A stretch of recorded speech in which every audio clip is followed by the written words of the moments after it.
हम्म तो इसको स्पर्श रेखा कहते हैं। स्पर्श रेखा एक सर्कल को, एक वृत्त को केवल एक बिंदु पर ही टच करता है।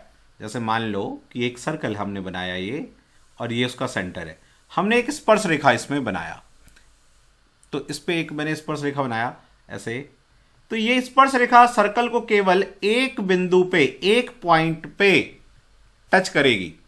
ठीक है ना, स्पर्श रेखा वृत्त के किसी एक बिंदु को ही टच करती है, ये ध्यान रखना हमेशा।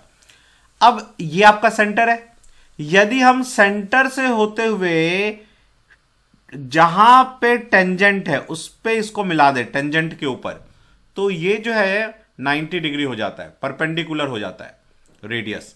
तो हमेशा रेडियस टेंजेंट के ऊपर परपेंडिकुलर होता है। इसके ऊपर क्वेश्चन आता है, ध्यान रखना है अपने को ये। इसके बाद आओ,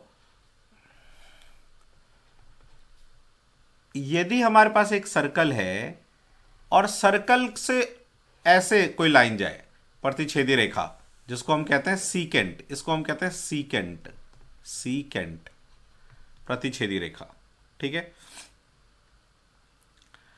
तो इस पे एक छोटा सा क्वेश्चन, जितना अभी हमने पढ़ा है इस पे एक छोटा सा क्वेश्चन पहले करते हैं और फिर आगे चलते हैं। आया हुआ क्वेश्चन है एग्जाम्स में, A B and A C are two AB and AC are two chords of a circle,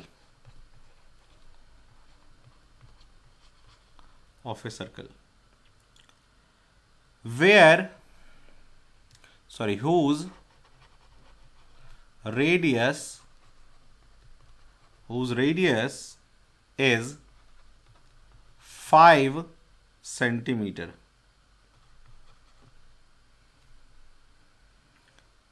AB equal to AC equal to 6 centimeter.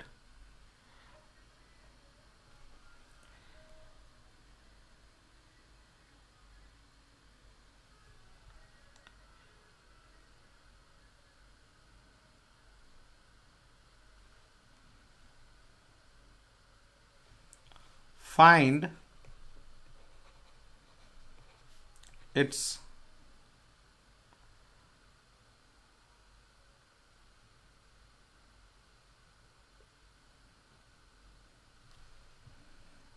Question ही गलत आधा अधूरे।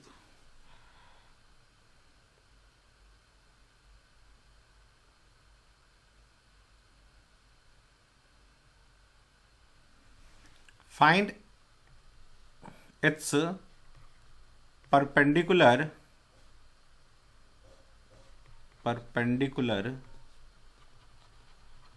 from B to O।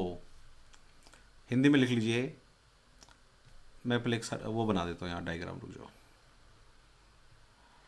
एक ये सर्कल है, इस circle में कुछ इस तरह से ये A है और ये B है,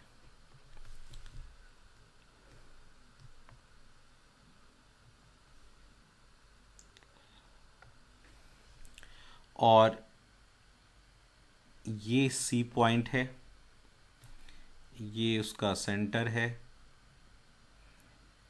ठीक है, और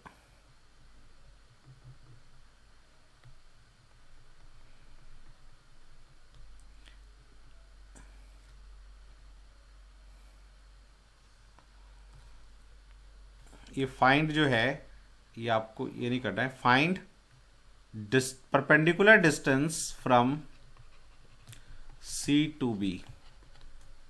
तो आपको ये डिस्टेंस C to B, जो ये डिस्टेंस है, ये डिस्टेंस फाइंड करना है। ठीक है, ये O है। हिंदी में लिखिए, AB तथा AC एक वृत्त की दो जीवाएं हैं।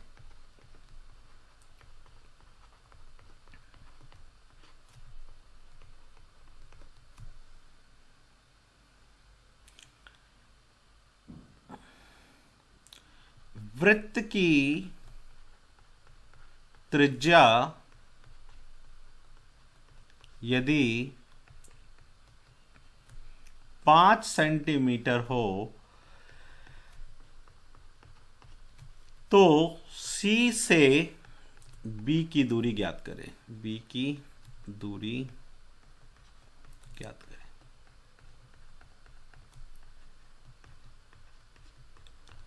करिए।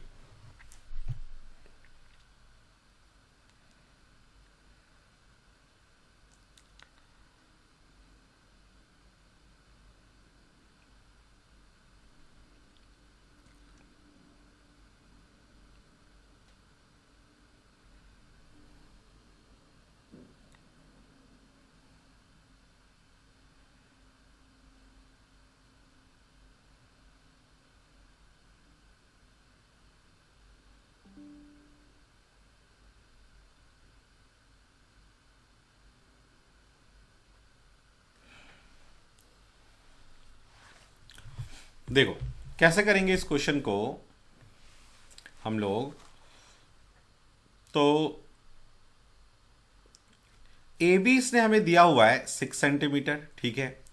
ए सी भी इसने हमें 6 सेंटीमीटर दे दिया, क्लियर। और दो जीवाएं ए बी ए सी, और जो ये ए से ओ है ये 5 सेंटीमीटर है, तो ये भी तो 5 सेंटीमीटर होगा। क्या ओ से सी भी 5 सेंटीमीटर होगा? यस। सेंटर से वृत्त की दूरी हमेशा रेडियस 5 सेंटीमीटर। हमें निकालना है सी और बी की दूरी। हमें निकालना है सी और बी की दूरी। तो मान लो ये पॉइंट है आपका ओ डैश, ठीक है। तो आप ये देखो कि ये जो त्रिज्या है यहां पे, इस पे ये सर्कल बना हुआ है इधर, और यहां पे दूसरा ट्राइंगल बना हुआ है। तो ये दोनों ट्राइंगल का जो एरिया होगा वो तो इक्वल होगा क्योंकि रेडियस से है। तो हम इन दोनों ट्राइंगल का यदि एरिया निकाल लें, मान लो यहां से इस ट्राइंगल का एरिया क्या हो जाएगा 1/2 इंटू बेस जो कि 6 सेंटीमीटर है, ठीक है। और इसका एक परपेंडिकुलर कैसे होगा? तो हम यहां से यदि बेस पे इसको ऐसे परपेंडिकुलर डाल दें, ऐसे ये ए बी बेस है, ठीक है, तो कितना आ जाएगा? तो आप एक बात देखो कि ये रेडियस, इसका मतलब ये आइसोसेलस ट्राइंगल। आइसोसेलस ट्राइंगल में यदि आप परपेंडिकुलर डालते हो तो आधा आधा डिवाइड करते हैं, यानी 3 हो गया। यदि ये 3 है और ये 5 है, तो आपको मैंने पाइथागोरस ट्रिपलेट बहुत बार पढ़ाया, और नहीं तो पाइथागोरस ट्रिपलेट से निकाल सकते हैं, पाइथागोरस से निकाल सकते हैं। अदरवाइज आप पाइथागोरस ट्रिपलेट याद रखो, क्या कहता है वो, बहुत सारे क्वेश्चन इससे हो जाते हैं कि यदि ये 3 है, ये 4 है, तो ये 5 ही होगा। यदि ये 6 है, ये 8 है, तो ये 10 ही होगा। ये दो तो कम से कम याद रखो आप। तो आप देखो ये 3 है, ये 5, इसका मतलब ये 4 होगा इसका परपेंडिकुलर, तो हमने इसको ले लिया 4। क्या इसका एरिया भी सेम होगा? ठीक है, तो इस पे जो परपेंडिकुलर है वो ये है, ठीक है। तो आप इसमें क्या होगा 1/2, ठीक है। इसका बेस जो कि है 5 AO, रेडियस ही तो है, और इसका परपेंडिकुलर हमने इसको P ले लिया। अब इससे फायदा क्या हुआ, ये कट गया और इसका परपेंडिकुलर आ गया 6 चौके 24/5, यानी कि 5 चौके 20 और 5 अट्ठे 40, 4.8। ये यहां से यहां तक 4.8 आ गया, तो ये यहां से यहां तक भी 4.8 ही होगा। इसका मतलब जो पूरा C और B आ गया वो 4.8 का डबल कर दो तो 9.6 सेंटीमीटर आंसर आ जाएगा। फिर से एक बार मैं आपको समझा के लाता हूं। ये कोई आए भाई साहब, इनको ज्वाइन कर लेते हैं पहले। देखो ध्यान से, जो ये हमने देखा, हमने जो ट्राइंगल हमें इसने सर्कल तो दे रखा है, तो ये जो ट्राइंगल दिया हुआ है, ऊपर का ट्राइंगल AO के और AO के नीचे का ट्राइंगल, दोनों का एरिया इक्वल होना चाहिए। क्यों इक्वल होना चाहिए? सेम सर्कल पे सेम बेस में है, देखो ये, ठीक है। तो ऐसे केस में क्या होता है, एरिया इक्वल होता है। हमने दोनों का एरिया निकाला, पहले इसका एरिया निकाला, तो हमने क्या किया यार, इसको मान लिया बेस और इसको मान लिया परपेंडिकुलर। और ये एज जैसे आइसोसेलस ट्राइंगल यदि है ना, समद्विबाहु त्रिभुज, दोनों इक्वल है, तो ये जो यहां से तुम ये लाइन ड्रॉ करोगे यहां से शीर्ष से, है ना, वो इसको आधे आधे में डिवाइड कर देगा, ये हमने पहले भी पढ़ा। तो इसने आधे आधे में डिवाइड कर दिया, तो ये 3 हो गया, ये 3 हो गया, ये 5 हो गया, तो ये आपका परपेंडिकुलर 4 आ गया। और इस वाले में हमने परपेंडिकुलर इसको मान लिया, ठीक है, तो 1/2 बेस इसका ए हो, ठीक है, और परपेंडिकुलर पी। तो हमने देखा यार ये 4.8 आया। तो यदि ये दोनों ट्राइंगल इक्वल हैं तो सी से यहां तक का डिस्टेंस यदि 4.8 है तो यहां से लेके बी तक का डिस्टेंस भी 4.8 होगा। तो हमने डबल कर दिया 9.6।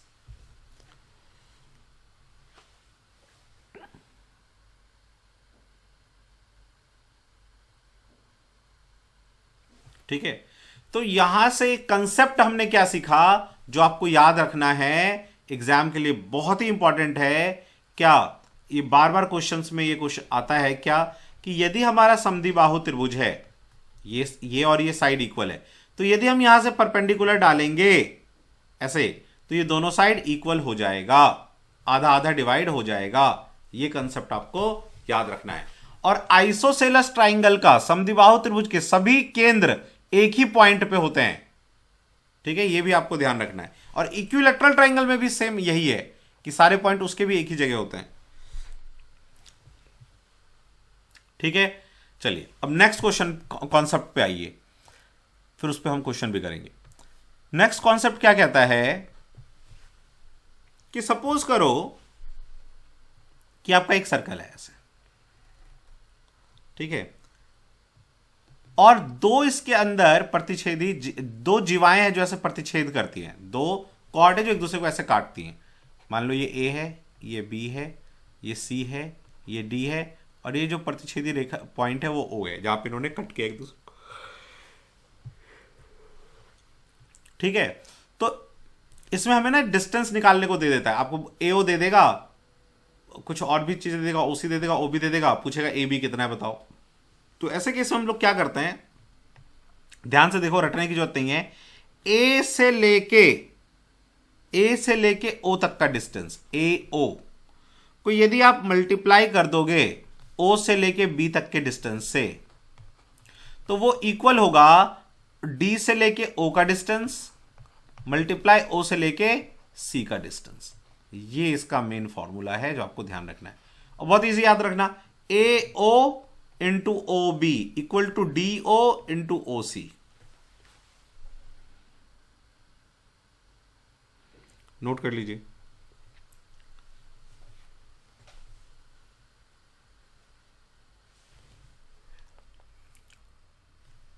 नेक्स्ट, मान लो ये आपका एक सर्कल है, और इस सर्कल से एक तो ऐसे प्रतिच्छेदी रेखा गई सीकेंट, और एक ऐसे गया टेंजेंट, ऐसे गया टेंजेंट, ठीक है। ये ऐसे करो, अभी पहले सीकेंट पे ही काम करो। एक और सीकेंट है जो यहां से गया, और दोनों एक पॉइंट पे कहीं पे मिलते हैं, यहां पे पी पे, ठीक है। पी क्यू आर है ये, और ये एस है ये पॉइंट, और ये पॉइंट टी है। तो इसमें भी डिस्टेंस निकालने को दे देगा कि पी टी का डिस्टेंस निकालो, एस से टी का डिस्टेंस निकालो। तो हम इसको कैसे लिखते हैं, देखो, पी से लेके क्यू को मल्टीप्लाई कर दोगे आप पी से लेके आर तक, तो वो इक्वल होगा पी से लेके एस, बहुत इजी है याद रखना, पी टू एस, और फिर पी से टी मल्टीप्लाई पी से टी। तो आपको कुछ भी निकलवाए वो आपका आंसर निकल जाएगा।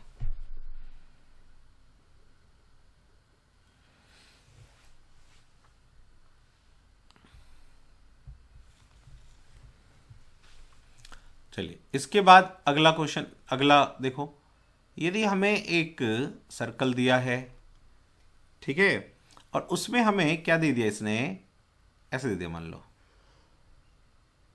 एक ये क्या हो गया प्रतिच्छेदी रेखा सीकेंट, और एक स्पर्श रेखा दे दिया टेंजेंट, ऐसे मान लो सर्कल को यहां टच करता है ये, ठीक है, और ये पॉइंट आपका P है,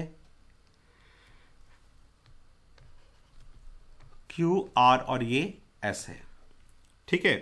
तो हम इसमें क्या लिखते हैं, ये जो आपने PS देखा ना, PS square is equal to P Q, this PQ into PR into PR,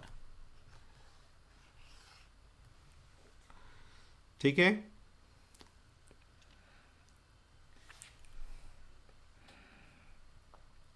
इसी में क्या हो कि दोनों सीकेंट हो, ऐसे मान लो, इसको याद रखना कोई बहुत टफ नहीं है, एक बार दिमाग में बिठा लोगे बैठ जाएगा।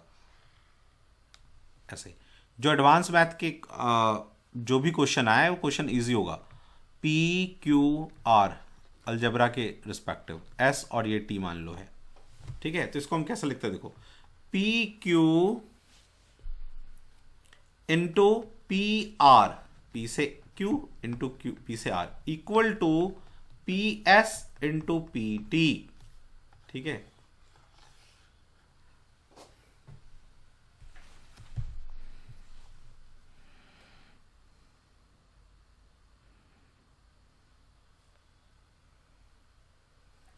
तो जैसे इसमें मैं आपको एक क्वेश्चन दे दूं कि एक क्वेश्चन है,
देखो इसमें आपको रेडियस निकालना है। क्वेश्चन ये था, P से लेके Q पे काटा, R पे काटा, और P ने S पे काटा सर्कल को, T पे काटा। ये सेंटर है सर्कल का, O is the centre, O is the centre. और आपका PQ 9 centimetre, RQ 7 centimetre, PQ ये PO मान लो इसको, O नॉट Q, सेंटर तक का डिस्टेंस 13 है। और ऑब्वियसली ये यहां से यहां तक क्या होगा, R। तो आपको रेडियस निकालना है, निकालो तो एक बार सभी लोग, ऊपर जो फॉर्मूले यूज किए उन्हीं से। देखो अब क्या लगाओगे ट्रिक, कि P से लेके Q मल्टीप्लाई P से लेके R equal to P to S यहां तक into P to T। Clear. तो PQ क्या है 9, PR क्या है 9 प्लस 7, ये 7 है ना यहां से यहां तक, देखो, इक्वल टू PS क्या है, तो ये देखो एक बात, यहां से यहां तक तो रेडियस होगा कि नहीं, जैसे ये यहां से यहां तक रेडियस होगा, तो ये यहां से यहां तक भी तो रेडियस होगा, O से S। तो यदि हम 13 में से रेडियस माइनस कर दे तो PS का डिस्टेंस आ जाएगा, तो 13 माइनस R। और PT कितना आ जाएगा 13 प्लस R। अब आप जल्दी से R बताओ कितना होगा, कैलकुलेट करो।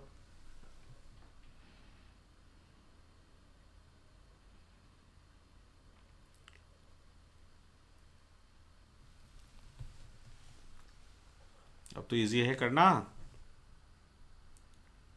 9 7 16, 16 में मल्टीप्लाई मत करो अभी, हो सकता है इधर से कट जाए।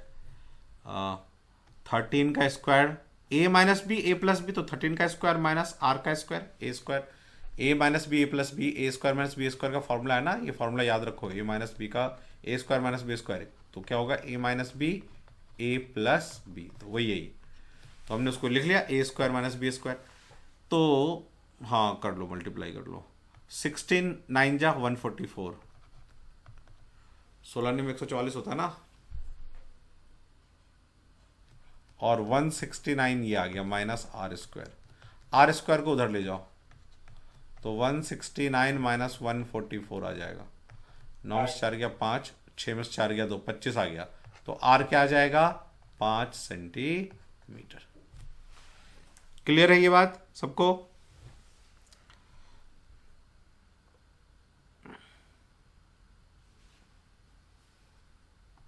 देखो अब इसमें एक और कॉन्सेप्ट है जिसके ऊपर क्वेश्चन आता है, पिछले साल भी आया था आपके एग्जाम में। लास्ट जो एग्जाम था 2022 वाला, उसमें एक क्वेश्चन आया था इसके ऊपर, जो कॉन्सेप्ट है कॉमन टेंजेंट का। तो आप हेडिंग डाल सकते हो कॉमन टेंजेंट। टेंजेंट हिंदी में कहेंगे उभय निष्ठ स्पर्श रेखाएं। रेखा, उभयनिष्ठ स्पर्श रेखा या रेखाएं। ठीक है,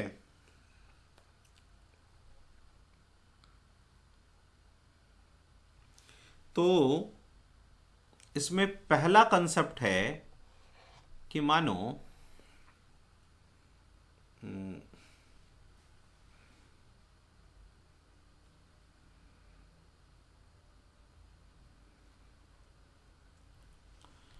इसको हम कहते हैं हिंदी में, इंग्लिश में कहते हैं direct common tangent. Direct common tangent. Direct common tangent. ठीक है, अब डायरेक्ट कॉमन टेंजेंट को हिंदी में अपन बोलते हैं, डायरेक्ट कॉमन टेंजेंट को हिंदी में भी उभयनिष्ठ स्पर्श रेखा ही बोलते हैं। ये क्या होता है देखो, जैसे मान लो आपका एक सर्कल ऐसा है, एक दूसरा सर्कल यहां पे, हमने एक ऐसे लाइन ड्रॉ किया, और मान लो अभी 2 मिनट के लिए इसका सेंटर है आपका ओ, और इसका सेंटर है ओ डैश, और हमने एक टेंजेंट ऐसे ड्रॉ किया कि ये दोनों को छू के जाता हो, ऐसे दोनों को ये छू के जाता हो। तो इस टेंजेंट को, ये जो ए और बी है, ये पॉइंट बी, इसी टेंजेंट को हम कहते हैं डायरेक्ट कॉमन टेंजेंट या उभयनिष्ठ स्पर्श रेखा। ठीक है, अब इसमें क्या करेगा, ये हमें रेडियस दे देगा। मान लो इसका रेडियस आर है और इसका रेडियस स्मॉल आर है, तो रेडियस दे देगा आपको और बोल देगा कि दोनों सेंटर के बीच का डिस्टेंस निकालो। दोनों सेंटर के बीच का डिस्टेंस निकालो, ये क्वेश्चन ये बोलता है। ठीक है, या आपको दोनों इनके बीच का डिस्टेंस दे देगा। मान लो ये डिस्टेंस, दोनों सेंटर के बीच का डिस्टेंस डी है, तो आपको डायरेक्ट कॉमन टेंजेंट का डिस्टेंस पूछ लेगा। ठीक है, तो जो डायरेक्ट कॉमन टेंजेंट है इसका, ये ए से बी, इसकी लंबाई क्या होगी? इसकी लंबाई होगी अंडर रूट, ठीक है, डी स्क्वायर, डी का स्क्वायर कर दो, ठीक है, माइनस आर में से स्मॉल आर माइनस कर दो का होल स्क्वायर। ठीक है, डिस्टेंस का स्क्वायर दोनों सेंटर के बीच के, और आर माइनस आर का होल स्क्वायर। तो आपका ये ए से बी का लेंथ आ जाएगा। ठीक है, लेकिन इसी में एक तो डायरेक्ट कॉमन टेंजेंट हो गया, एक दूसरा है जिसको हम कहते हैं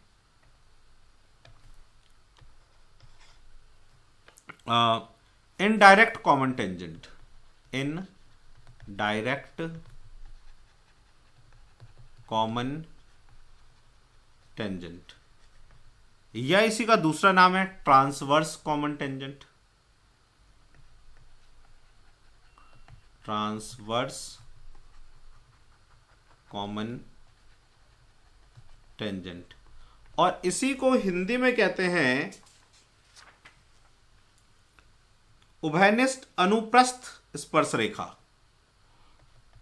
उभयनिष्ठ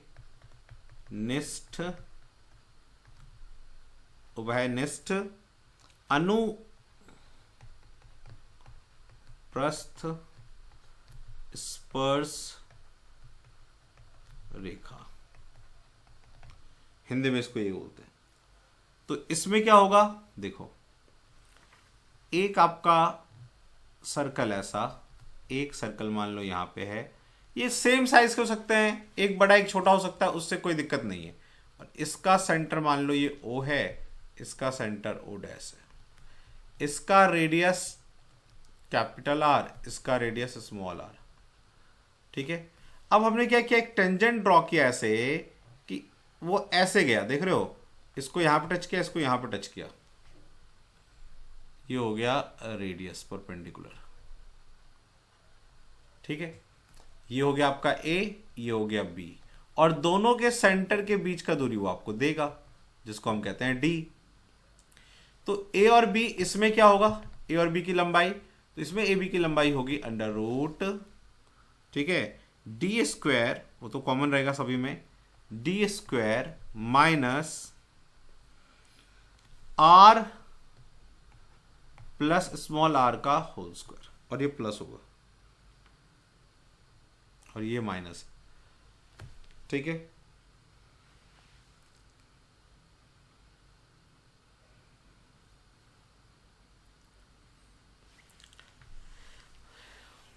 तो होपफुली नोट कर लिया होगा आपने। इसी में एक तीसरा है, इसी के ऊपर क्वेश्चन 2022 में पूछा जा चुका है, डायरेक्ट कॉमन टेंजेंट और इनडायरेक्ट कॉमन टेंजेंट का, कि दो सर्कल इस तरह से बने हुए हैं कि वो एक दूसरे को ऐसे स्पर्श करके निकलते हैं। यहाँ पे मान लो स्पर्श कर लिया, यहाँ पे ये O है, ये O डैश है। ठीक है, और अब आपको डिस्टेंस निकालना है दोनों के बीच का, दोनों सेंटर के बीच का। ये मान लो इसका रेडियस कैपिटल R है, इसका स्मॉल r है, तो दोनों सेंटर के बीच का हम डिस्टेंस कैसे निकालेंगे, सॉरी डिस्टेंस मान लो दोनों सेंटर के बीच का डिस्टेंस दे दिया उसने 2 मिनट, वो तो r प्लस आर ही हो जाएगा यहाँ पे, डिस्टेंस r प्लस r। तो और अब कॉमन टेंजेंट ड्रॉ करें, मान लो ये A है और ये B है, कॉमन टेंजेंट। तो आपसे AB का डिस्टेंस पूछता है, तो AB का डिस्टेंस हो जाएगा ये 2 अंडर रूट कैपिटल R इंटू स्मॉल r, ये ध्यान रख लेना।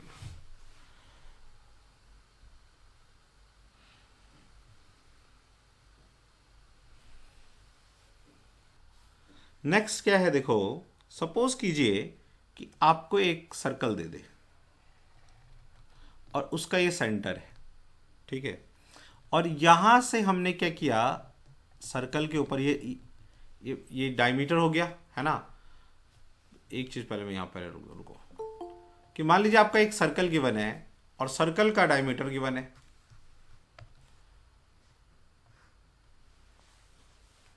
ये आपका सर्कल गिवन है और सर्कल का ये डायमीटर गिवन है, मान लो ऐसे, और ये सेंटर है।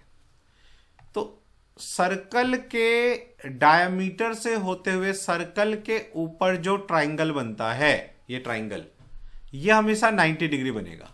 मान लो कि कोई ऐसे बनाता, ऐसे, तो भी ये 90 डिग्री होगा, ये 90 डिग्री होगा। कोई ऐसे बना ले तो भी 90 डिग्री होगा, ऐसे बना ले तो भी 90 डिग्री होगा। मतलब वृत्त पे बना हुआ, सर्कल पे बना हुआ ट्राइंगल हमेशा 90 डिग्री होता है, यदि वो सर्कल को एक पॉइंट पे टच करे तो सब 90 के होंगे।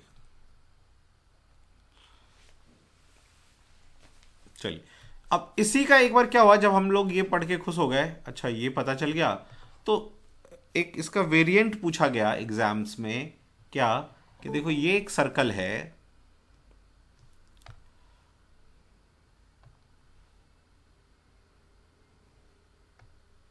ये एक सर्कल है, और सर्कल के ऊपर हमने क्या किया, एक ड्रॉ कर लिया, मान लो ऐसे, इस तरह से करके दिया हुआ था एग्जाम में, ऐसे कि ये A है और ये B है, तो ये डायमीटर ही हुआ। और यहां से क्या किया कि देखो ऐसे एक ट्राइंगल बनाया, ऐसे,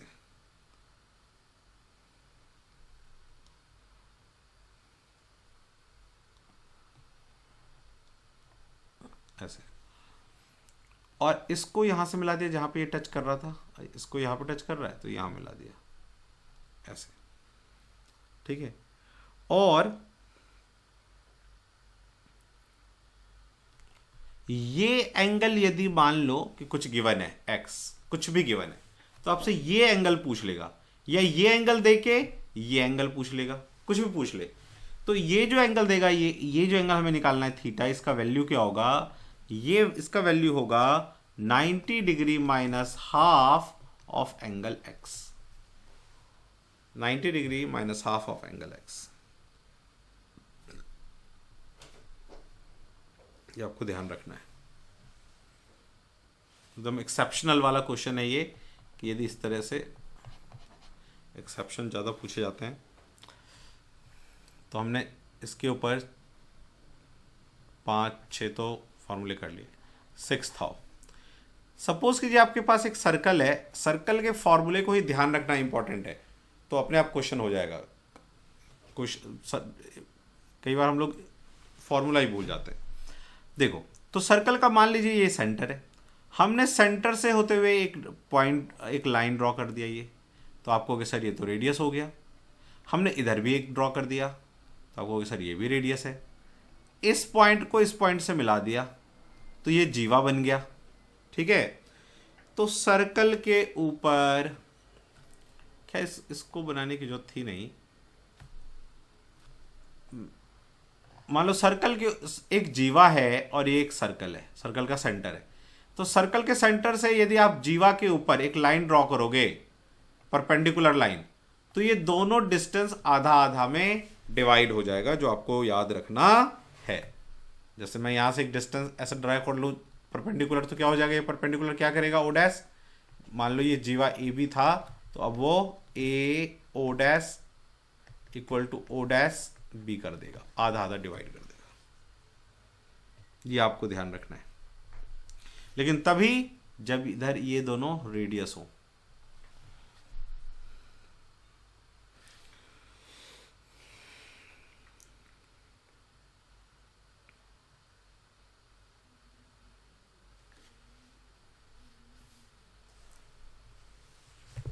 सेवेंथ पे आओ।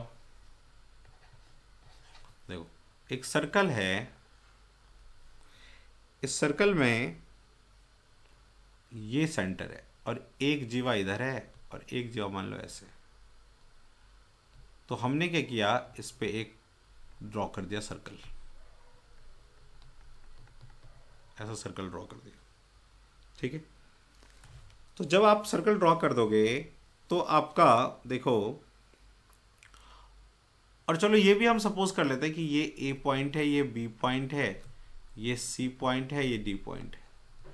तो हमेशा यदि आपका ये A B equal to C D हो, यदि ए बी सी डी के इक्वल हो तभी, है ना, ए बी सी डी के इक्वल हो, और उस केस में ये एंगल तो इक्वल होगा ही होगा। मान लो ये एंगल 1 है, ये एंगल 2 है, तो एंगल 1 इक्वल टू एंगल 2।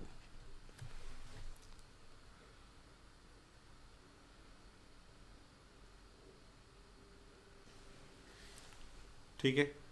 तो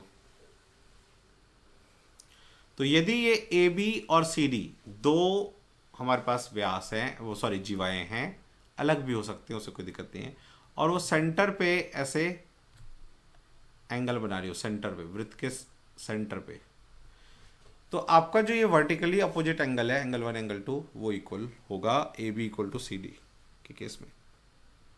ये ध्यान रखना आपको।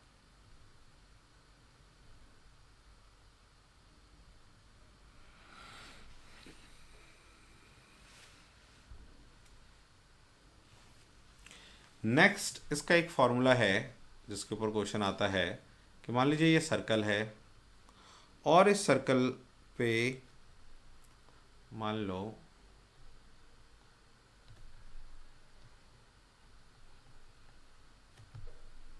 ऐसे हमने बना दिया, और ऐसा मानते हैं, चलो इसको बाहर ले लेते हैं, ऐसे ऐसे बाहर की तरफ ड्रॉ कर दिया। तो आप देखो ये एंगल जो है ना, ये एंगल, ठीक है, ये जो हमने एंगल बनाया, ये एंगल और ये एंगल हमेशा इक्वल होगा। मान लो ये 1 है और ये 2 है, तो एंगल 1 इक्वल टू एंगल 2 होगा इसमें, ठीक है। ये ध्यान रखना है, ये बाहर निकलते हुए लाइन के साथ है ये एल, सॉरी ये एंगल 1। तो ये था कुछ बेसिक, और अब इसके ऊपर हम लोग क्वेश्चन करेंगे। तो अपने आप और चीज़ें क्लियर होंगी। रुको, उससे पहले एक चीज़ और कर लो, वो पहले भी किया है, अभी एक बार फिर से कर लो कि यदि ये सर्कल है और सर्कल का ये कॉर्ड है, जीवा है, और इससे हम सर्कल के ऊपर एक ट्राइंगल बना दें और ये जो एंगल होगा मान लो थीटा है और इसी से सेंटर पे बना दें तो ये 2 थीटा का बनेगा। ठीक है, एक 10th और कर लो कि एक सर्कल के अंदर यदि हमारे पास एक चतुर्भुज गिवन है, ऐसे एक चतुर्भुज गिवन है ऐसे, ठीक है, मान लो ये ए है, ये बी है, ये सी है, ये डी है। तो बात ये है कि if A B equal to D C, मतलब ये दोनों इक्वल हैं, यदि A B equal to D C, A B equal to D C, या फिर A D equal to B C है, ठीक है, कोई भी एक इक्वल दे दे, आपको मान लो दे दे A B equal to D C, ये गिवन है A B equal to D C, then क्या हो जाएगा, जो आपका ए डी है वो पैरेलल होगा बी सी के 100%। और उल्टा कर लो, यदि ए डी और बी सी इक्वल है तो ए बी और डी सी जो है ना वो पैरेलल होगा एक दूसरे के। ध्यान रखना, इस बात को जरूरत होगी इसकी। ठीक है, एक इसका स्पेशल केस है सर्कल का जिसके ऊपर बहुत बार क्वेश्चन आया हुआ है कि मान लो 2 सर्कल है, एक दूसरे को कट करे ऐसे, दोनों का ये सेंटर है C1 C2, तो ध्यान रखना जो इसमें बोलेगा ना कॉमन जीवा वो ये होता है, मान लो ये ए है, ये बी है, तो ये कॉमन जीवा ए बी है, ये है दिस वन। ठीक है,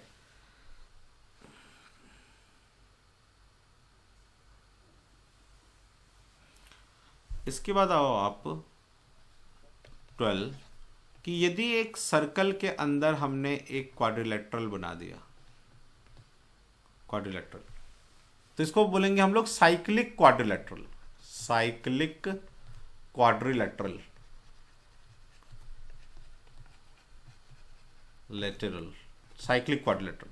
साइक्लिक क्वाड्रिलेटरल में क्या होगा, ये एंगल और ये एंगल इक्वल होगा, ये एंगल और ये एंगल भी इक्वल होगा। ठीक है, सॉरी इक्वल होगा, गलत कह दिया मैंने, मान लो ये ए है, ये बी है, ये सी है, ये डी है, तो ए सी और डी सी, ए प्लस सी मिलके 180 डिग्री होगा, ये होगा सॉरी, और डी और बी प्लस डी मिलके 180 डिग्री होना चाहिए, इक्वल नहीं, मिलके 180 होना चाहिए। ठीक है, तो क्वेश्चन इस पे क्या आया था एक बार कि एक सर्कल है, उसके अंदर एक जो है क्या किया, रेक्टेंगल बना दिया, एक रेक्टेंगल बना दिया। ठीक है, तो यदि ये रेक्टेंगल है ए बी सी डी, ठीक है, तो ये साइक्लिक क्वाड्रिलेटरल भी है, देखो, और इसके सारे एंगल ये देखो 90 90 है, तो ये दोनों ऐड होके 180 होगा, ये दोनों ऐड होके 180 हो जाएगा। तो इस पे इसी कंसेप्ट पे कुछ पूछा था। इसके बाद सर्कल में एक चीज और आओ जो जिसके ऊपर क्वेश्चन पूछता है कि मान लीजिए कि एक सर्कल है और इस पे इस तरह से एक ट्राइंगल बना हुआ है, ठीक है, और यहां से एक टेंजेंट ड्रॉ कर दो, ये टेंजेंट, थोड़ा सर्कल गलत बन गया, टेंजेंट गलत बन गया, मान लो आप कि यहां से ये एक टेंजेंट है ऐसे, ठीक है, तो आपका ये एंगल और ये एंगल इक्वल होगा, ये एंगल और ये एंगल भी इक्वल होगा। ध्यान रखना आपको ये बात।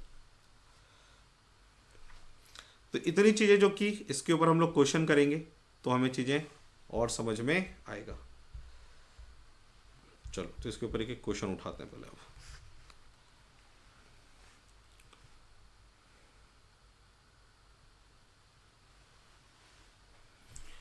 बहुत फेमस क्वेश्चन है और ये आपके एग्जाम में भी आ चुका है, वही क्वेश्चन मैं आपको एक दे रहा हूं।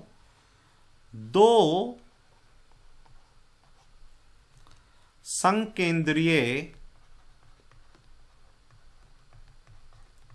दो संकेंद्रीय वृत्तों की त्रिज्या, वृत्तों की त्रिज्याएं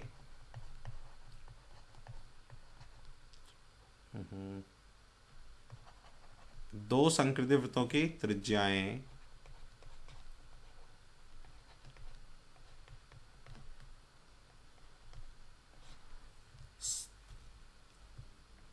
क्रमशः 8 सेंटीमीटर और 13 सेंटीमीटर है। यदि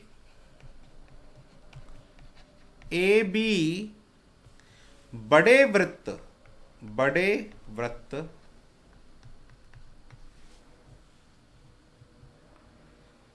ए बी बड़े वृत्त का व्यास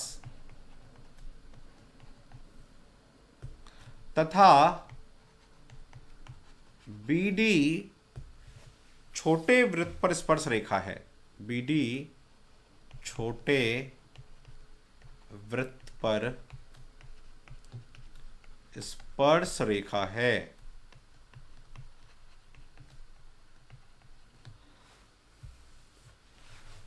तो एडी की लंबाई ज्ञात करें। तो एडी की लंबाई ज्ञात करें। ठीक है, करो। अब अपने से दिमाग लगाओ, ट्रायंगल वो बनाओ, वृत्त बनाओ। क्या इंग्लिश में लिखना है इसको? मुझे जो स्टूडेंट इंग्लिश में है सुन लो, मैं बोल देता हूं। There are two concentric circle, सकेंद्रीय। कंसेंट्रिक का मतलब होता है, जैसे मान लो देखो एक सर्कल है, ये एक सर्कल हमने बनाया इस सेंटर, इसको सेंटर मान के, इसी को सेंटर मान के ऐसे दूसरा सर्कल बना दें ऐसे, तो ये दोनों सर्कल कैसे हैं? कंसेंट्रिक, सकेंद्रीय। Two concentric circles has radius 8 centimetre and 13 centimetres. लिख लो। Two concentric circles have radius 8 centimeter and 13 centimeter. If AB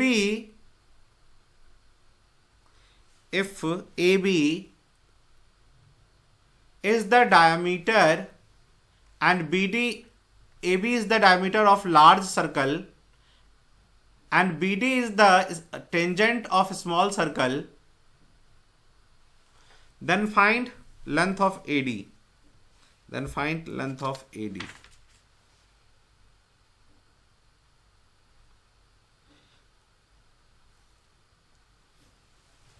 ठीक है, AD की लंबाई आपको ज्ञात करनी है। बहुत ही इंपॉर्टेंट क्वेश्चन है ये, क्वेश्चन ऐसा आता रहता है। ठीक है, इसको आप होमवर्क में करके रखना, और कल से जो है ना रेगुलर अब आपकी क्लास स्टार्ट हो जाएगी, अब रेगुलर क्लास होगी। ठीक है, रेगुलर क्लास होगी 9:30 से होगी, 9:30 AM टू जो भी क्लास होगा वो चलता रहेगा। जैसे ये हम लोग जल्दी से इसको ख़त्म कर लेंगे एडवांस को, उसके बाद मैराथन क्लास 25 से 25 नहीं 25 26